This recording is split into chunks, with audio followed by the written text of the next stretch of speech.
Hello everyone, my name is Erin Pascal and today I have another video for you. So I recently read The Cruel Prince by Holly Black, and let me just say this book was fantastic. It was so good. This book honestly started off a bit slow for me. I was bored for about 40% of the book, but then at the rest it really started to take off and I was so engrossed and I couldn't put it down. At night I would theorize and plot and just wonder what's going to happen next, and it took me a lot of strength to not lure into the temptation of going on Tumblr and getting all the spoilers, because I am someone who tends to spoil myself. This book is about a girl named Jude, and after she sees her parents murdered, she is taken away with her twin sister and her older sister to live with the murderer in this fairyland called Elfhame. And we get to see her 10 years later. I believe she's either 18 or 19. That's usually how old these female heroines are. I feel like Jude can also be interpreted as an anti-hero. That's usually their age anyways. This book, one thing I really loved about is that the characters were not very likable. I mean, I won't get into Jude's personality traits until later. I kind of just let you figure it out for yourself. But no character in this book is perfect, and I would not be surprised if this is another one of those books where it's really hard to have a favorite character because they're all very questionable people. I went into this book thinking I had not read another Holly Black book, but then I learned that she wrote the Spiderwick Chronicles, which I loved growing up, and I was like, what? I was very freaked out by that. I don't know, I wasn't freaked out, I was just taken aback, caught off guard. So I actually love Holly Black because I love the Spiderwick Chronicles. Can I remember one thing about them? No. The only thing about them I can kind of remember is that I loved them. I believe I got to book 4 in the series. So, and for younger me, that's pretty impressive. I really do not have much to say with the whole non-spoilery section for this book, and I'm really excited to just get into it and share my thoughts. I hope you've read it. If you haven't, go read it, come back to this video, go to someone else's video, and just enjoy the talks, because I promise you they are always good. And it's just really nice to hear other people's opinions, which is why I made this video, because I wanted to share mine. So yeah, let's just get right into it. This is the spoilery section. If you do not want to be spoiled, then leave. If you're like me and you have not read this book, yet for some reason you have this urge to be spoiled for a book because you just like to mentally prepare yourself, stay. I mean, hey, it's nice to know someone here is like me. If you read this book and you liked it, you didn't like it, I don't know. Hi, welcome. I'm glad you clicked on the video. So I believe that Cardan is the Cruel Prince. Over time, I thought that maybe we're going to see this whole backstory about why Cardan does everything that he does. But in reality, he grew up around cruelty. So that's literally all he knows. He practices the behaviors that he sees. But I thought it could be Dane or it could be Baelic. I think that's how you say Belkin. Is it Belkin? I don't know. Belkin. I think that's his name. Either way, I thought they could be a Cruel Prince after a while. Especially when Dane made Jude stab herself through the hand. I was like, what? I thought he was going to be like the prince that we're all rooting for. I knew he was going to die. We all knew. I feel like, come on now. I knew he was going to die. But I thought his death was going to heartbreak us because he's going to be such like this great person. We're all going to love him and we're all going to fall in love with him. And maybe even Jude fell in love with him. But no. Speaking of Jude falling in love, I do not think that she genuinely liked Locke. I just feel like Jude liked him because she just wasn't used to the attention that was given to her by him. I mean, she always felt very mediocre, I guess I could say, compared to the Fae. And then there's this Fae boy who's kissing on her, telling her that she's beautiful and all this jazz. But I never trusted Locke, and I hated Taryn. Taryn is perhaps one of my most hated book characters of all time. She is a horrible sister. She is a liar. She's literally the worst. And she was always criticizing and putting Jude down. And I get that as mortals, you're growing up around these people who could literally maybe even tear you to shreds. But I don't know. I just feel like it's unacceptable that you're literally gonna get with your sister. What? I don't understand. I don't understand. And she's literally just envious of her. And I think that's really her drive too. So honestly, because of how much she envies Jude, and she doesn't necessarily want to be like her, but she wants to beat her. I feel like that's the reason why she's with Locke. and that's the reason why she was a-okay with him manipulating her. And honestly, when Jude challenged her to that duel, I was like, kill her. She needs to die. I was a-okay with this. I was like, bye Tan, you're about to lose your head. But then Maddox gonna come. And Maddox, I wish I could say I hate Maddox, or Maddox, whatever his name is. But I don't. I do not like him. I wouldn't mind if he died in the next book, which the next book's title I will talk about later because I have a... I'm thinking. Anyways, sorry, my dog. Anyways, Maddox was very interesting. So he does have very high regards for family. I think that's because that's obviously like why he took in Jude and Taryn and not just Vivi. But you know, throughout the book we see that he puts his bloodthirstiness before his family, so I feel like that just ruins the whole entire thing. Because at first I kind of pity him, but at the same time I didn't. Like, you literally murdered these people's parents in front of them. But I don't know, I thought that maybe he could have some redemption. I know I mentioned before there are no likable characters.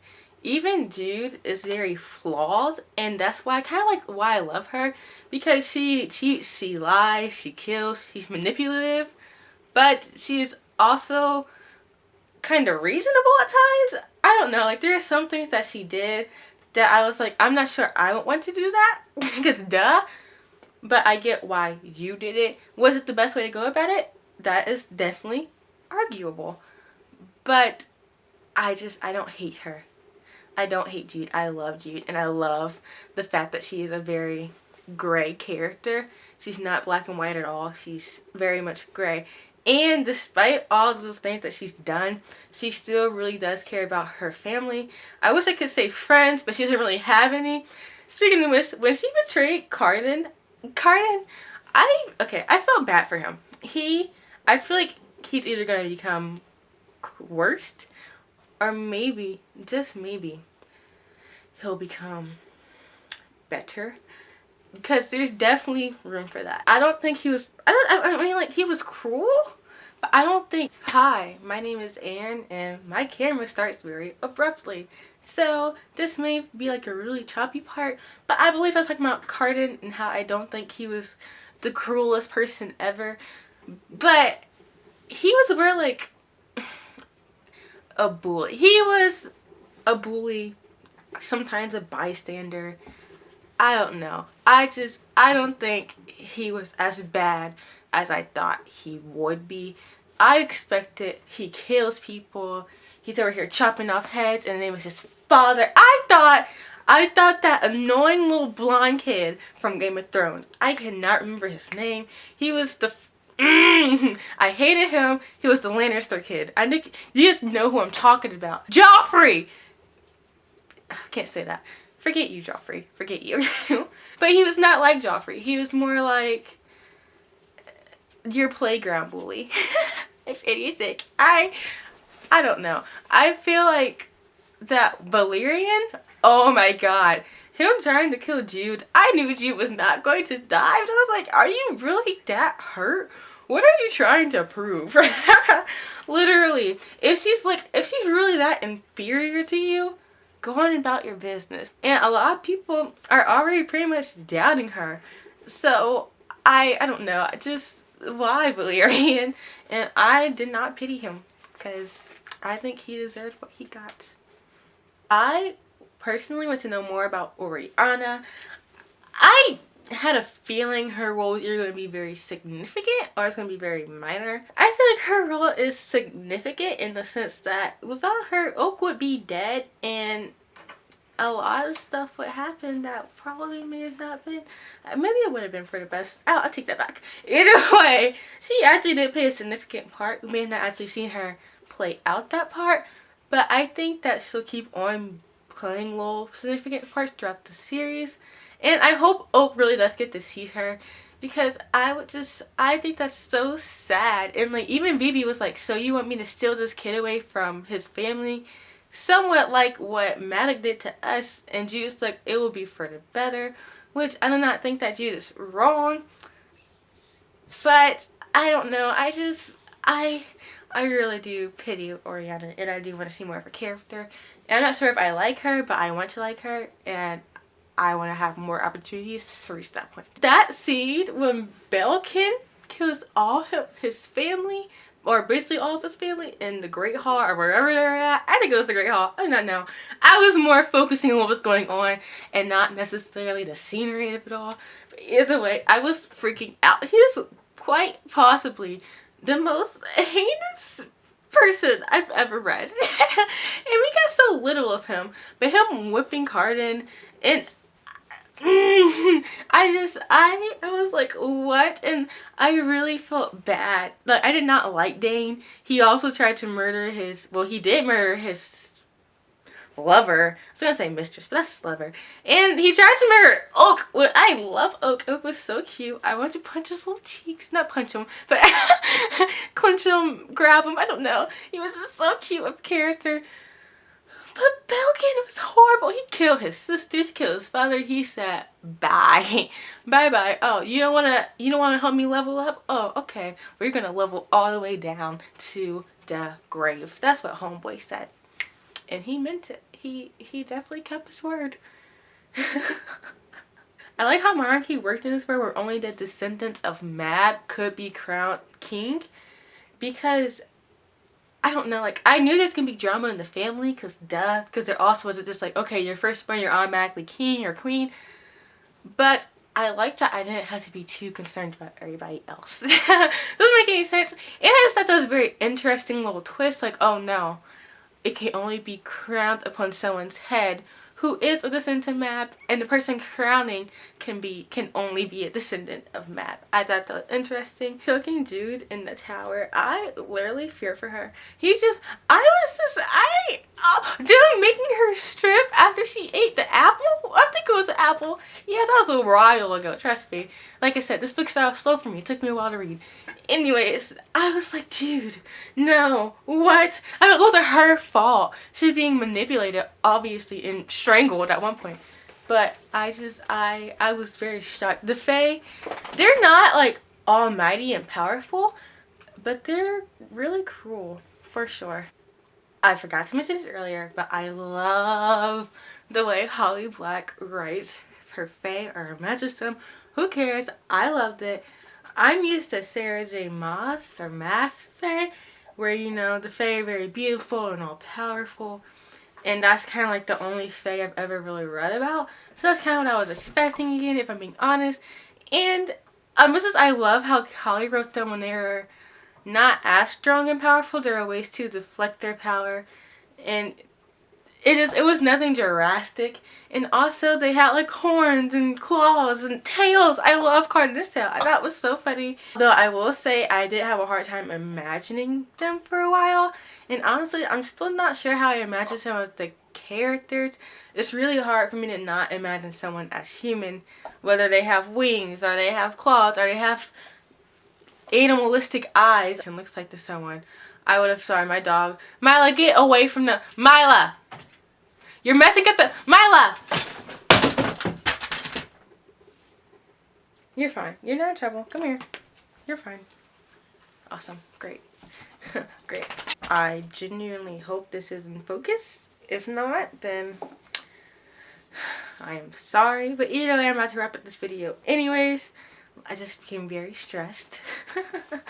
But we're okay. Yeah, we are okay. The last scene in this book, I loved it. When Cardan's just like, well, I mean, this is what you wanted in the first place, right? You just wanted power. I'm just your puppet. I am the face. You are the puppeteer. Basically, you know, like, this is all yours. He's like, here, take a seat, dude, on the throne. And I was like, I don't know why I love that scene so much. So in my head, I've given this book a 4.5. I lost that other 0.5 because, like I said, I was kind of bored at the beginning of this book. But overall, I really enjoyed it. I love this book. Shocked. Cannot wait for the next book. Oh my god! Chicken West, the next book is called The Wicked King. And I think Cardan is going to do some messed up stuff. Unless Belkin somehow swindles his way into the throne. But either way, I'm thinking more Cardan. I do not know. And then I know the third book is called The Queen of Nothing. So part of me thinks that Cardan and what's her name? Jody? Jude, it's Jude, are gonna get married, and I'm not sure if it's gonna be out of choice or it's just gonna be this arranged thing. But either way, I think something's gonna happen to Carden, and that Jude's literally gonna be the queen of nothing, because nobody's gonna want to pledge their allegiance to her. So she's basically this fake tiny queen. This book was phenomenal. I know I've basically said that a million times, but I really did love it and enjoy it. And I'm happy that this was the first 2018 book release I've read this year. My name is Erin Pascal, and I love this book, and I love you. And thank you for clicking on this video. Bye. See ya. Love ya.